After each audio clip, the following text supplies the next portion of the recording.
welcome back to Everything in Between. We talk about family, we talk about businesses, relationships, and everything in between. So, perfect example of what that is between our two guests. We have Jesse and Javi from PMI. It's a property management company. And I've had the privilege of working with them quite a few times, actually regularly at this point. We've been at the office a few times. Welcome, Javi, Jesse. Thank you for having us. Of course. Thanks for having us. Welcome. So I wanted this episode to be a little bit more organic. Obviously, we shoot us at your office and we just have coffee and we chat. And I think that's the best way for people to get to know someone. So if you want to start, we'll start with Javi. You all have multiple businesses that you have established together. So let's start with the names of those businesses and what each of those businesses does.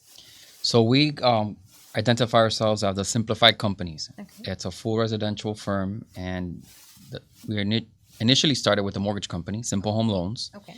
Then we started with a real estate company, Casa Simple, and then we recently added the PMI.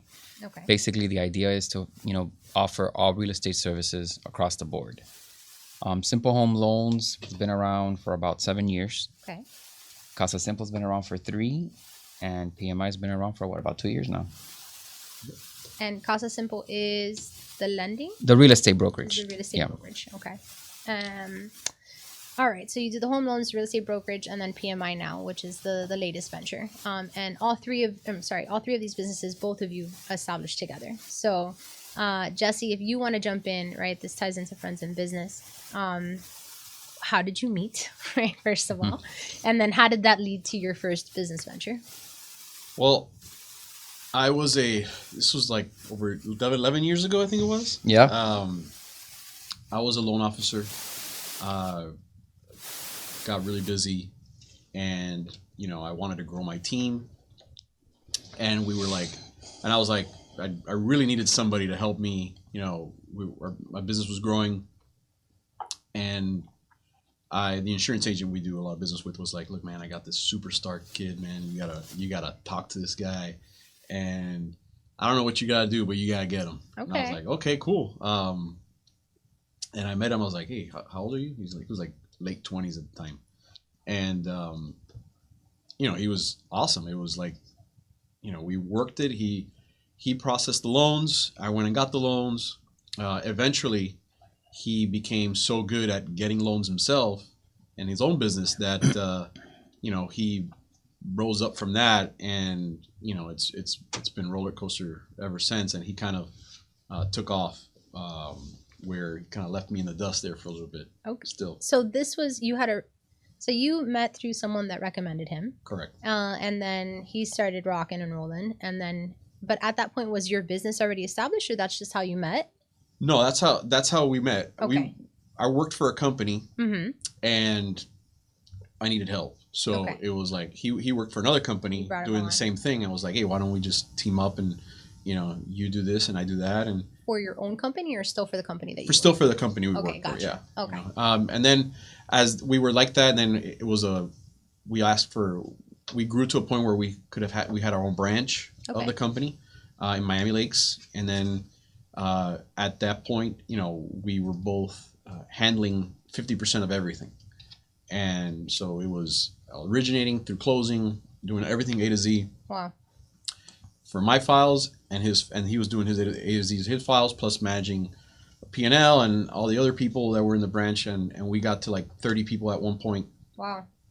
And he became finally a full partner, and then we were like, hey, all these companies are kind of just, pulling some wool over our eyes as far as our rates stuff, and then in 2019, towards the end, like, hey, let's go into business for ourselves, and we were like, sure. And then 3 months later, COVID hit. And we were like, okay, well, and banks started shutting down. We're like, oh boy, what do we do? And this is already, like, you left 2020. your 9-to-5 corporate job, started your own thing, COVID hits. Yeah, And then, pretty much. wow, okay. Yeah, And you're the left with rest that is much history, time. and here we are. Okay, well, you survived COVID. Yep. That business is still alive, right, and thriving. And that leads us to your second business. Where along the line did that become something that you all discussed you wanted to open up? Why? How did that come about? Well, that came along with we did a lot of we did a lot of business with with agents, Okay. and they were always complaining about their brokerage. Okay. And so we basically recruited all the agents that we work with, and now we kind of have them as a captive audience, Okay. where they get very handsomely paid and rewarded for doing what they do, and we get to capture the loans Yeah. from that. So it's very synergistic too. So we help them with their marketing, we help them kind of grow their business, and in return we get that the return on the loans. That works. All right. Awesome. And then that leads into the third, right? Right. So the third business venture, which is now PMI, which is, if you want to take the lead on this one and So- go a little bit more into depth as to what PMI So offers. PMI, we ended up purchasing property. The four of us, my wife, myself, him, and his wife, Okay. with the idea of vacation rental, and we will be able to share it as well at times. And we had it managed by, I think we went through 2 management companies. And after a while seeing it, we were like, what are we doing? Why are we doing this? And that was when we decided to look into property management, and that's where PMI came about. So we started with our own property. Okay. We started with our own property that we co-own. And from there, we just started picking up properties nearby. And here we are today. We just recently started doing long-term rental as well. So now we do short-term and long-term. And our next venture we want to do is get into HOA management. Okay. That's maybe like a 2027 project. Okay. Right. Yeah. So obviously, I mean, you must work together well if you've opened business after business.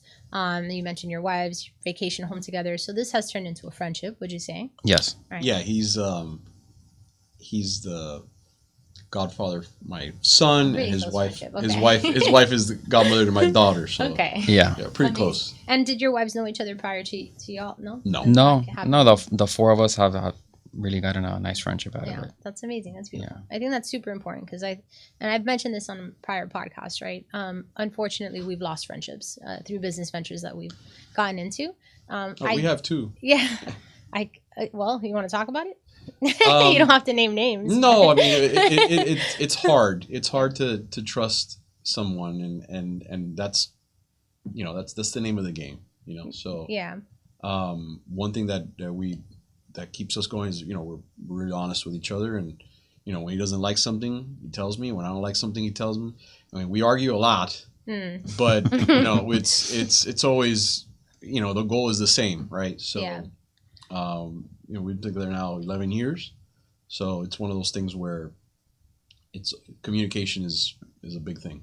I think it's huge. I think also you didn't start as friends. Yeah, I was gonna say we started Right. as It a started team. business. Right. It started as business, so First. that's always been a line that Yeah.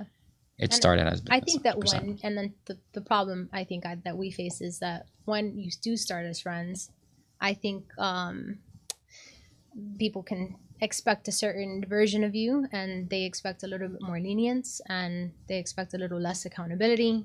They make excuses depending on the person you're dealing with. I don't think this is universal, but I think that when you start as friends versus as in Yeah. business, where you had to be a little bit more formal and you had your goals and you had the same alignment with friends, it blurs the lines between shooting the shit and getting the job done. So Yeah, and it grew. It's Honestly, a it- cliche, right? They tell you don't go into business with family and friends, and we've had our experiences with that, and we're like, no, but I know we can make it work. And honestly, every time we tried it just hasn't. Yeah, I think that, in every company we've had has grown organically. So when we started, I know that he spoke about it. We started in a retail branch, okay. and as a team working under other people, we had to get our production to a certain level to then branch off on our own, and we did that. The real estate company started organically with art. My agents actually asking me, hey, what are you doing? We had started a company with my wife because we used to also do on the side, nothing, full time. We used to a couple rehabs. So we would do fix and flips. Flips as well. And we would, she would help us with her license to help us, with the commission and stuff like that. And my agents, our agents just started to be like, hey, why don't you put it to use? And they started coming organically. So I think that once you have that, set, and everything, all the expectations, and everything else just kind of happens from there. Yeah. So Well, it's 11 years strong, so that's awesome. So your wife is an agent? she's actually the broker. She's the a broker. qualifying broker Okay. of Casa Simple. And are Yeah. you becoming a broker? I am becoming the broker. I'm the managing real estate agent right now, since all the relationships are pretty much people that work with me all the time. Right. But I am in the process of becoming a broker as well. Amazing. Yeah. Congrats. Solid team. Yeah. Are you an agent, or is the missus an agent on your end, or you came in more so? I'm an agent as well. well. Yeah. Okay. Just finding out the full dynamic here.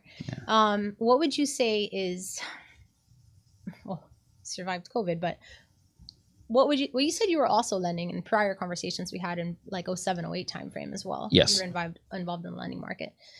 So I guess between the two, what was harder? Well, it was different because when I got into the mortgage business, I started in the operation side. So I used to process loans, close loans, and work for the loan officers. Okay. It wasn't until 2011 where, my first son was born, and I wanted my wife to be able to stay home with him. And I was like, how am I going to make that happen? And my coworker at the time, she was like, listen, why don't you get your license? And I thought it was something that was going to be so difficult. And, she actually pushed me. Yeah. And I got my license. And then I started originating loans little by little. Okay. And then eventually I went off and, when I switched over with Jesse, went full-blown sales. Mm-hmm. So when I did it in 2007, 2008, it was more operational. Okay. So it was a little different than he's always been sales. He's always been strict sales. So I would make the loans close and happen and see the back end part. As far as the sales side, I wasn't really involved. But I would think that the sales back then were easier than what they are now. You tell me. Yeah, you can speak. Yeah, speak on that. I'm aging myself here, but I've been doing this since 2003. Okay. I would say qualifying was easier. Mm-hmm. Because you didn't really have to check anything, right? Right. It was, you have a pulse, you have a credit score, you get a loan, right? Right. And then in 2008, it went to like a completely other extreme where you needed blood samples. And so we had to, everybody kind of had to relearn 2008 and up. And then it took the market, almost a decade to kind of recover from that. And then we had COVID, right? So that became, and then we had COVID came, we had rates at, the lowest rates I've ever had in 50 years. And then there was a buying frenzy, people coming from all over the world to buy here. And then within 6 months, they went from like the lowest rates in 50 years to the highest rates in 50 years. Right. And so it was a huge whiplash.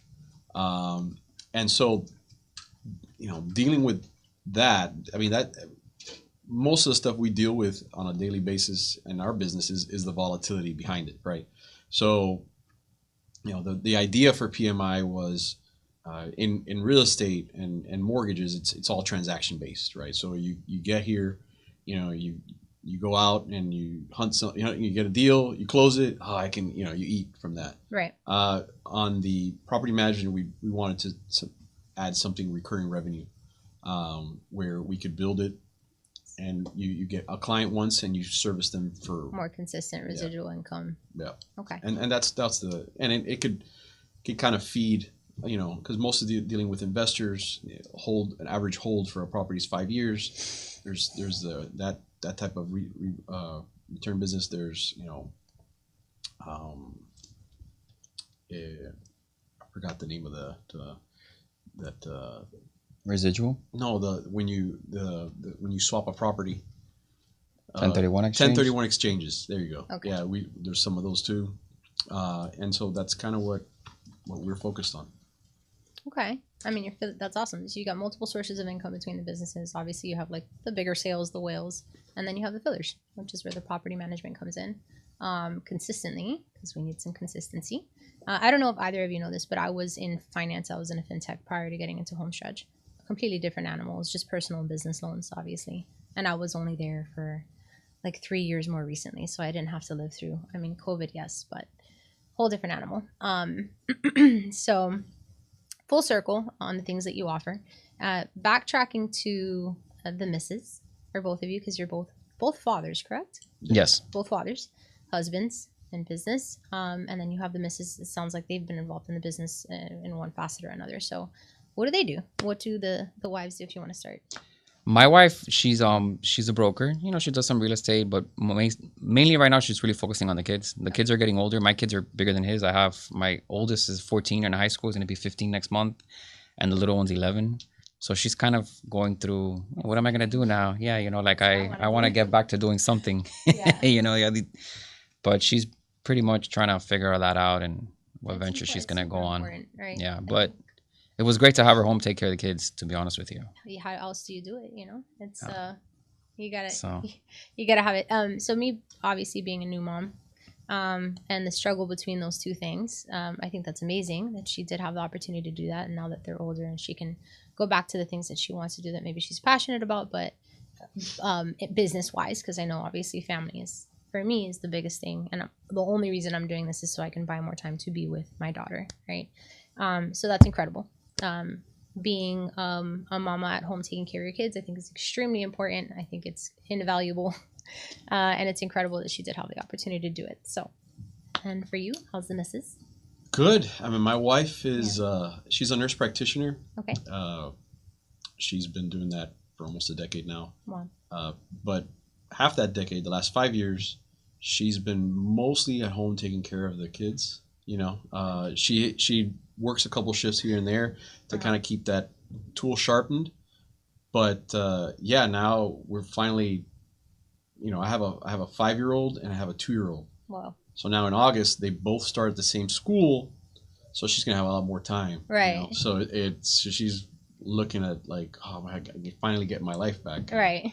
But she's extremely happy and grateful to have been able to spend these first 5 years with them, and she's a little sad that they're getting older. It goes so fast. It really I feel goes like fast, I blinked. you know? It does go fast. I can tell you mine's, I feel like the little one, the big one feels like he was born yesterday. He's going to be 15. That's just crazy to me. I tell him all the time, I'm like, enjoy them while they're little. Yeah. He used to bring the little one to the office, and it's like, I mean, I had my kids, my wife and I, we've been together since high school. We got married fairly young, and I had the kids young. So it's different when you're trying to make it. Yeah. So it was all about keeping her at home and getting to where you want to get to in life. Right. And you don't realize, you know, the little moments that you don't really enjoy. So there was, if I can go back and do it over, I'd probably enjoy that more. I think when you're older and you're kind of, you know, I guess none of us are ever done, but kind of happy where we're at. Right. It's different. You enjoy it with a different, but it goes by quick. Yeah. It goes by really quick. I had this conversation actually last night with my husband, and I'm just like, I feel like she gets the bits of me like at the end of the day when I'm tired, or like the morning it's like focused on the business and our clients and our podcast and the people that we work with, and they get like the solid, like all in version of me. And then at night it's like the frustrated, like I'm just like, ugh, and the time is passing. And I saw my grandmother yesterday, and she's 90 years old. You know, she's showing me pictures of when she was 30. And I'm like, you blink, and it's gone. It's gone. Quick. So it really does. Enjoy them. Enjoy them while they're little. I'm telling you guys. It's important. Yeah. Now, if you all were not in the real estate world, and this may be different questions for both of you, but if you were not involved in real estate, in lending, in the things that you're involved in right now, what do you think you would be involved in? I would definitely would have been a lawyer. Yeah. I would have wanted to go law school, and yeah, for sure. Well, you argue with him sometimes. How do you think that would have worked for him? He would have been an awesome. Yeah. Does he come like with fact? Like, does he have like the receipts? Like when he argues his point? It doesn't matter. Either way. I would have definitely been a lawyer. I haven't even thought about it. I don't have the time. But I'm like, man, you know, sometimes I've always wanted to do that. It maybe even if it's just for, you know, finish an accomplishment. Yeah. But it's no time. But always wanted to be a lawyer. What about you? I definitely would be in tech. Yeah, that makes sense. Yeah, 100%. It would be it's still kind of my passion. It's always been, but that is something that I'd for sure be in. Okay, so tying tech and like AI and everything that's going in right now, have you guys considered a business venture that would like loop into something like that, or? It's moving so fast. Mm-hmm. Honestly, if you take a look at what it was capable of a year ago. Mm-hmm. And what's capable now, and what it's going to be capable in a year from now, probably. I think that a lot of it is going to be. I mean, I've seen it. I mean, there's lot of businesses for AIs and stuff like that, and you can go into that. Yeah. But I think your best, next step for that is going to be applying AI to your current Your business. which y'all do that, if I'm not Yeah. mistaken. So talk to us a little bit more about He's that. actually working on implementing one on for the real estate side to help the agents, which is Right. been So pretty cool. correct. So we have Casa Simple AI coming out, where it's going to be an AI agent helper to automatically follow up on all leads, follow up with all clients, send them property, set up showings, and then when the deal's live, set up a transaction, be their transaction coordinator. Wow. And follow their transaction A to Z, and they won't necessarily need to log into anything. They could, but most of it will be through chat, text, and they'll get notified that we're having a regular conversation. Okay. And that's really cool. And then on the mortgage side, we've got some stuff going to where a lot of process automation, a lot of communication automation, and it's really cool, man. It's like, I'm not specifically like I'm a techie person, but as far as I'm not a coder. Right. I don't code. But I have been able to create, multiple apps that have been helping us, on a daily basis. So it's like, you're a small business, right? So, do you spend on an extra body, or do you spend on the bodies that you have, kind of making them a little bit better? And that's kind of where we're focusing on that. And so far, the testing's been really good. Okay. And we'll be rolling that out pretty soon. Can you elaborate on the A through Z? Like when you say it covers A through Z. So basically any type of communication, whether it's email through text, and soon voice, even though voice is working really well, but you can always tell you're talking to a robot. Right. But as far as text and email, any type of communication through text and email, you can automate and have it flow naturally, conversationally. And in the meantime, you can set up follow-ups, you can set appointments, you can set up your communication system where it's all getting fed into, I guess, in layman terms, like a memory, where you can then set up automations to go back, reread things, remind you. For example, you can set it to where it can track the phone calls, and then at the end of the day, they tell you, hey, you forgot to call this person, that person, this person. You can set up, hey, you received an email from these people, that people, did you reply? You can set up, it could give you tasks based on the text set messages that you make. So it's very elaborate. Yeah. It can really, you just have to make sure and point it where you tone it down, because it can literally do anything that you want it could do. Right. But do you want it to do it? Everything. Is the question. Structure. That's amazing. Yeah. It's like but that is like a AI virtual assistant that does whatever you tell it to, and probably costs a fraction. Yeah, and so, we used to have CRMs, right? Well, we do have CRMs, but I think that's gone. That's something that it's going the way of, the travel agent, pretty much. Yeah. So. I mean, travel agents are so convenient, though. They do it all for you. Yeah, that's funny, because I used to be a vacation planner too. Like done all these things. It's completely different now. I'm being yelled at. Production, if you want to jump in. What is the name of the AI? The AI will be casasimple.net. So, no, what did you name her? Oh, I named her Ella. Ella? Why? Yeah, because my daughter's name is Ella. Aww. Yeah. I'm glad you yelled at me. But it's Ella. It's an acronym, right? So it's like Enhanced Lead Lifecycle Assistant. It's beautiful.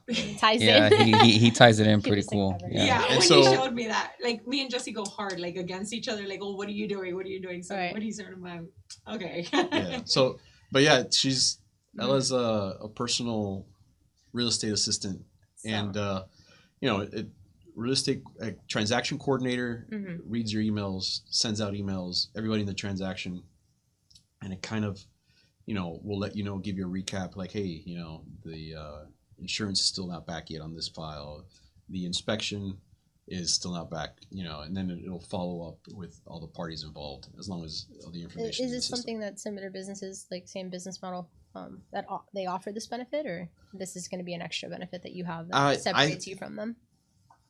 I think it'll be an extra benefit. You know, it's not. It doesn't really. The cost is very minimal for us. So, you know, I rather just give it to my agents for free. You know, you can even attach, like for example, I've been able to attach, and this part's still in testing, but I've been able to attach Meta, Facebook, and Instagram. You know, your accounts, and you can automatically create ads. You can point those ads back to that CRM, I guess, Ella, you can call her, and it'll give you, you know, feedback on every week on what's doing well and what's not, and it'll automatically change those ads. It comes up with a copy, give you, you know, still images of what, you know, not yet video. I've seen people do it with video, just haven't really implemented it yet. But once it gets rolling, that's the next step, you know. I'm pumped to see it. He's put a lot of time into it. Yeah. Yeah. So I've seen little parts here and there, but I'm a pen and paper kind of guy. Yeah. So I'm like a hybrid. I like to freaking write everything down with a pen and paper. Like I go through my yellow notepad and scratch it off, and I get it done. Like on the mortgage side, he got a text yesterday from when he's like, "Hey, you didn't do this. I'm like, dude, this is too much for me to follow, like, man. You got 6 tasks you didn't finish, and write that down. You know, there's you have to call this person back, and then, you know, it was like, oh, okay, thanks. That's awesome. And so it was pretty cool. He's put a lot of time into it, so I'm kind of excited to see what it's gonna look like. Okay. So I'm gonna throw you for a loop. I'm gonna ask some rapid fire questions. I actually have one I thought of along the way that I'm gonna do, and outside of this one. Of the 3 businesses, which is the most successful? That's easy. That's the loans. The simple home loans is the most successful so far. Okay. It's been around the longest, and it has. All right, so it's got the tenure. Which one do you enjoy working the most? The loans. Loans? Property management. Okay, that one you enjoy working the most. Okay. Additional rapid fire questions. Marvel or DC? Marvel. Marvel. Thank you. I was about to kick you out. Business advice for a newbie. Just starting, let's say in London. Go. Don't stop. And then pick up the phone, call people. Don't be scared to ask for business. And just keep going. Okay. You're going to get a lot of no's before you get any yeses. You actually got to go by the no's. Like, you want to say, I want 1 million no's. Because if I get 1 million no's, then I know I got a lot more yeses. So. Okay. Javi, a word for COVID market. Just one word. Heavy sigh. Surprising, because it ended up being roller coaster.